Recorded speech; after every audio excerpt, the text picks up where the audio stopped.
যেই প্যানেলই আসুক এটা আসলে মূলত এটা কাজের জন্যই আসলে আসা, কাজ করতে হবে যে প্যানেলই আসুক। আসলে হিংসা জিনিসটা খুবই খারাপ। এটা আমাদের আসলে পদক্ষেপগুলোকে নষ্ট করে ফেলে। যেই প্যানেলই আসুক এটা আসলে মূলত এটা কাজের জন্যই আসলে আসা, কাজ করতে হবে যে প্যানেলই আসুক। কিন্তু হিংসাহিংসি করে আমার মনে হয় না যে রেজাল্ট খুব ভালো আসে। আমার মনে হয় যে একত্রিত হয়ে সমন্বয়কভাবে কাজ করলেই জিনিসটা সবচেয়ে ভালো হয়।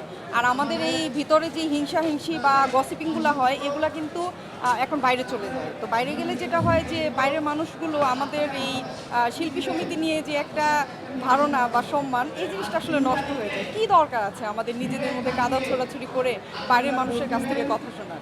ওকে, এবং সবশেষে বলবো যে এবারের নির্বাচনে আশা করেছিলাম আপনি নির্বাচন করবেন, কেন করলেন না? বা আসলে এটা আমি নিজেও জানি না যে এতটা ছড়িয়ে গেছে যে আমি নির্বাচন করব।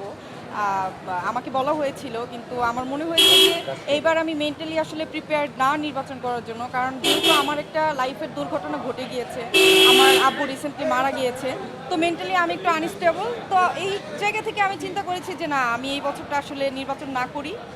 ইনশাল্লাহ সামনে যদি বেঁচে থাকি বা সবার ভালোবাসা থাকে, সবাই যদি চায়, অবশ্যই আমি নির্বাচন করব।